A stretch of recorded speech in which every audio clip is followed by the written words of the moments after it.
మనమంతా తన కోసం ఎన్ని చేసినా భూమికి మాత్రం వాళ్ల మీద ప్రేమ తగ్గట్లేదు. ఇంకా ఇక్కడే ఉంచితే ఏదో ఒకరోజు ఇలాగే నా కళ్ళు కప్పి వాళ్ల దగ్గరికి వెళ్ళిపోతుంది. అవును భూమి, నువ్వు నన్ను మోసం చేసి గదిలో నుంచి వెళ్ళిపోయావు. అలాంటిది ఈ ఇంట్లో నుంచి వెళ్ళిపోవని నమ్మకం ఏంటి? నీ మనసంతా ఇంకా వాళ్ల దగ్గరే ఉంది. అందుకే నిన్నిక్కడ ఉంచలేను. కొంపతీసి పంపించేస్తాడా ఏంటి? అంటే ఇంటికి పంపించేస్తావా అన్నయ్య? లేదు, భూమిని అబ్రాడ్ పంపిస్తాను.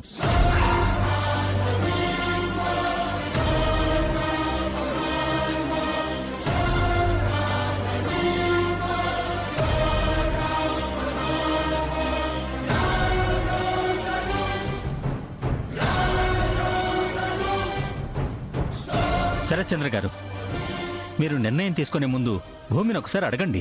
నిర్ణయం తీసుకునే హక్కు నాకుంది కేపీ. భూమి నా కూతురు.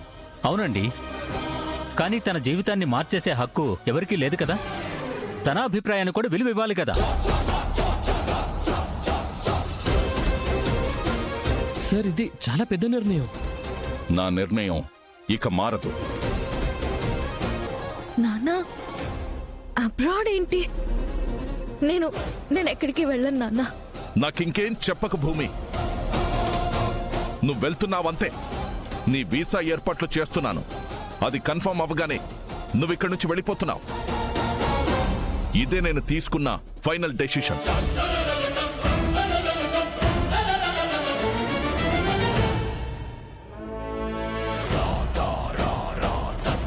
నాన్న,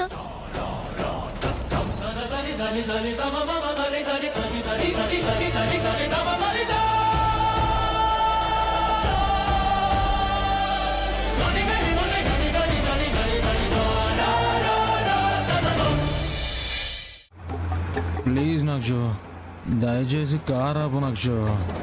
ఇంటి ముందే ఆపి అక్కడ డాడీ ముందే దింపుతాను.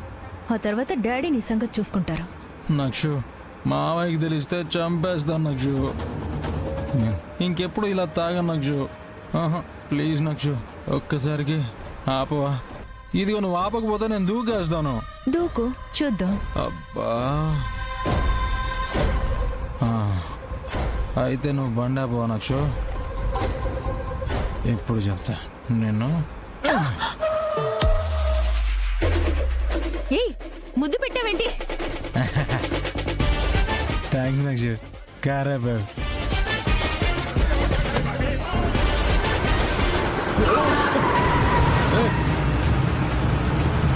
నక్షు, నక్షు, ప్లీజ్ నక్షు. నక్షు కార్ ఆపు నక్షు. నక్షు, ప్లీజ్ నక్షు. ఏయ్, కుదురుగా కూర్చో. నక్షు, కార్ ఆపు నక్షు. కార్ ఆపు నక్షు. Thanks Nakshu, car ఆపినందుకు.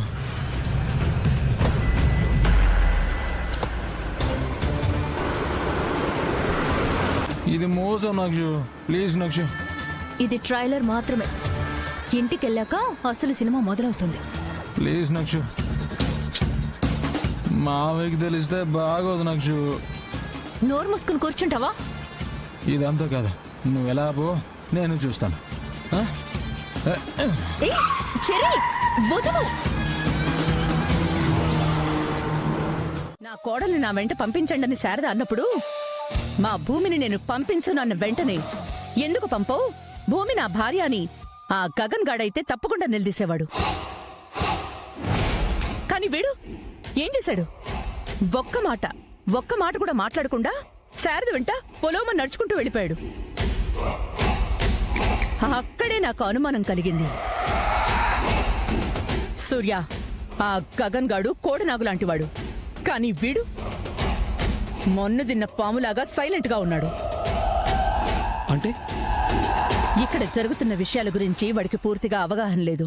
ఎవరితో ఎలా మాట్లాడాలి, ఎవరి ముందు ఎలా ప్రవర్తించాలి, ఏ సందర్భంలో ఎంతవరకు రియాక్ట్ అవ్వాలని అవి తెలియక భూమి చెప్పడంతోనే గగన్లా నటిస్తున్నాడు.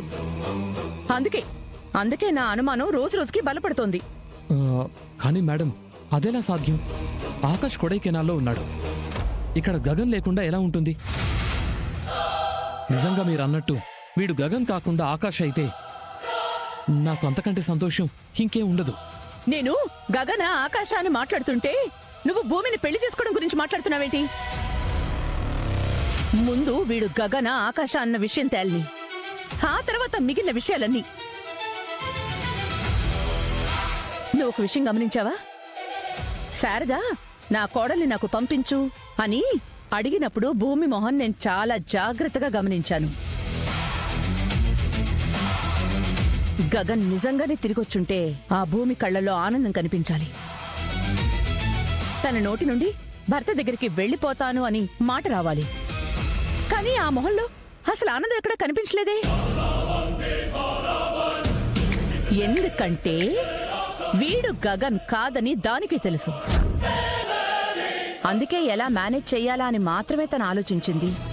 అది నా అనుమానాన్ని ఇంకా పెంచుతోంది.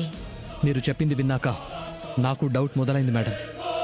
ఇక నుంచి ఈ విషయాన్ని చాలా సీరియస్గా తీసుకుంటాను.